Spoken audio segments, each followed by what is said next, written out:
इस लेक्चर में हम सिस्टम ऑफ लीनियर इनइक्वालिटीज़ को डिस्कस करेंगे। तो देखते हैं इसके लिए क्वेश्चन में हमें ये 3 इनइक्वालिटीज़ दी गई हैं। इन इनइक्वालिटीज़ का हमें ग्राफ बनाना है। तो देखते हैं इसके लिए सोल्यूशन। इसके लिए सबसे पहले हम एसोसिएटेड इक्वेशंस लिखेंगे। एसोसिएटेड इक्वेशंस क्या होती हैं कि इनइक्वालिटी की जगह हम इक्वल का साइन लगा देते हैं।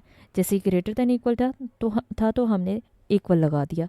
इसी तरह से सेकेंड इनइक्वालिटी में लेस देन इक्वल है तो हम इसमें भी इक्वल लगा देंगे।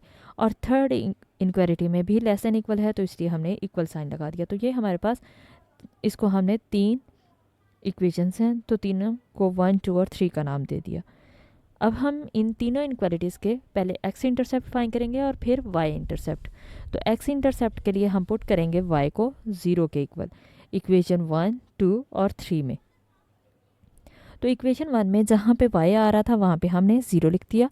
अब इस 0 को हम 2 से मल्टीप्लाई करेंगे और 3x में से माइनस कर देंगे। तो 2 इंटू 0 0 होता है, 3x माइनस 0 3x ही आएगा। अब ये 3x के साथ मल्टीप्लाई हो रहा है, जब ये इक्वल के दूसरे साइड पे जाएगा तो डिनोमिनेटर में आ जाएगा। तो 3 डिवाइडेड बाई 3 क्या होता है 1। ये हमारे पास x की वैल्यू आ गई। इसका पॉइंट लिखेंगे तो पॉइंट क्या आएगा 1 इंटू 0, क्योंकि x की वैल्यू 1 है और y की वैल्यू क्या थी 0 थी। तो पहले हम x की वैल्यू लिखते हैं। सेकेंड इक्वेशन में भी इसी तरह से y की जगह 0 आ जाएगा। 4 को 0 से मल्टीप्लाई करेंगे तो 0 हो जाएगा। x प्लस 0 0 ही होगा। x इक्वल किसके आ गया 12 के। अब इसका भी पॉइंट लिख देंगे। तो पहले x की लिखी वैल्यू 12 और y की वैल्यू हमने क्या पुट की थी 0। थर्ड इक्वेशन में भी हम 0 पुट कर देंगे y की जगह पे। तो यहाँ पे हमने 0 पुट कर दिया। 3x प्लस 0 कितना हो जाएगा 3x। अब ये 3 यहाँ पे मल्टीप्लाई है, जब दूसरी साइड पे जाएगा तो डिनोमिनेटर में आ जाएगा। 12 डिवाइडेड बाई 3 कितना होता है 4। तो x की वैल्यू 4 आ गई मिली जब y की वैल्यू 0 थी। ये तो हमने तीनों के x इंटरसेप्ट फाइंड कर लिए। अब हम y इंटरसेप्ट फाइंड करेंगे। तो y इंटरसेप्ट में हम पुट करेंगे x को 0 के इक्वल इक्वेशन 1, 2 और 3 में। तो x की जगह अब हम 0 पुट करेंगे। जहाँ पे x आ रहा है इक्वेशन 1 में वहाँ पे 0 आ गया।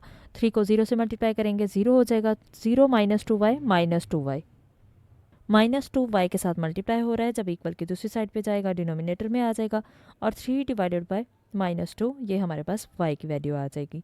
और इसका पॉइंट क्या मिलेगा, हमने x की जगह 0 पुट किया था तो पहले 0 आ जाएगा और माइनस 3/2 ये x की वैल्यू होती है। ये x कोऑर्डिनेट है और ये y कोऑर्डिनेट है।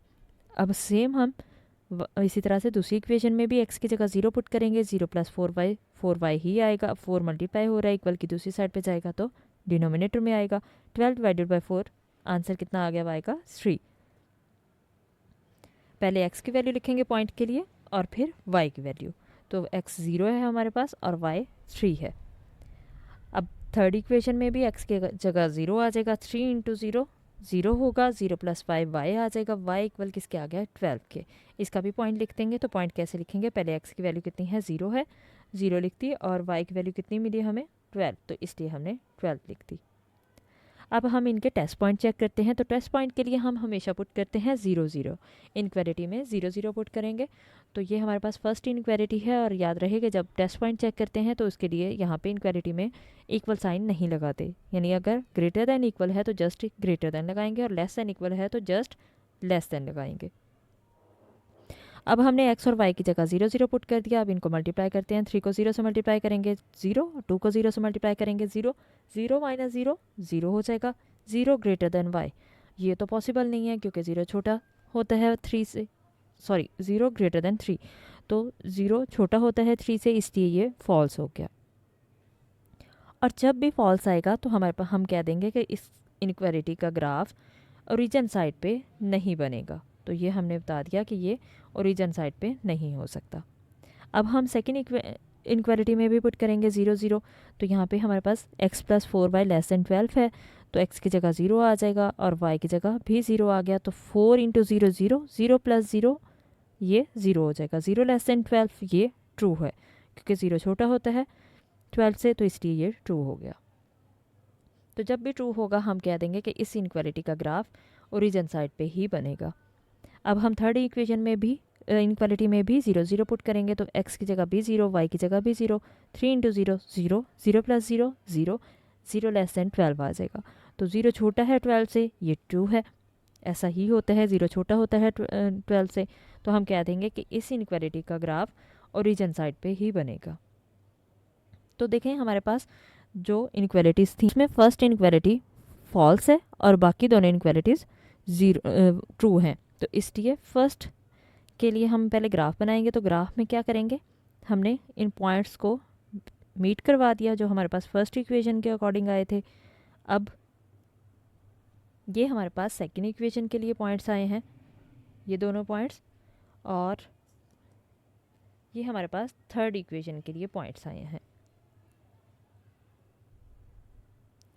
अब यहाँ पे देखें कि हमारे पास शेडेड एरिया कौन सा होगा, जो इन तीनों इक्वेशंस का कॉमन एरिया होगा। तो ये हमारे पास कॉमन एरिया आया।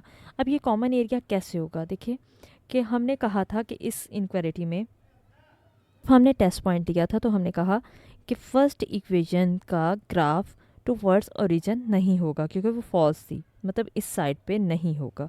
तो फिर किस साइड पे होगा, नीचे वाली साइड पे। तो इसका मतलब इसका पूरे का ये वाला एरिया आएगा। जब इसका ये एरिया आया था तो इसके साथ सेकंड इक्वेशन ट्रू थी, उसका ओरिजिन की साइड पे बनना था। ओरिजिन की साइड मतलब ये ओरिजिन है, तो ये वाला एरिया आना था। अब यहाँ पे देखें तो हमारे पास ये एरिया जो मैंने शेड किया अभी, ये निकल जाएगा क्योंकि ये इन दोनों इक्वेशंस का, इक्वेशन 1 और इक्वेशन 2 का कॉमन एरिया नहीं है। इक्वेशन 1 ये वाली है, तो इसलिए ये इक्वेशन 1 से ऊपर है, इसलिए ये वाला एरिया निकल जाएगा। ये एरिया तो माइनस हो गया। अब नेक्स्ट देखें कि थर्ड इक्वेशन की बात करें तो थर्ड इक्वेशन भी ओरिजिन साइड पे बनी थी, तो थर्ड इक्वेशन का भी ये वाला एरिया निकल जाएगा क्योंकि ये इन दोनों इक्वेशन 2 और इक्वेशन 1 का कॉमन एरिया नहीं है। तो फिर हमारे पास जस्ट कौन सा एरिया मिलेगा, हमारे पास जस्ट ये एरिया आएगा जो कि कॉमन एरिया है इन तीनों इनक्वालिटीज़ का। तो इसलिए ये हमारे पास इसका आंसर आ जाएगा।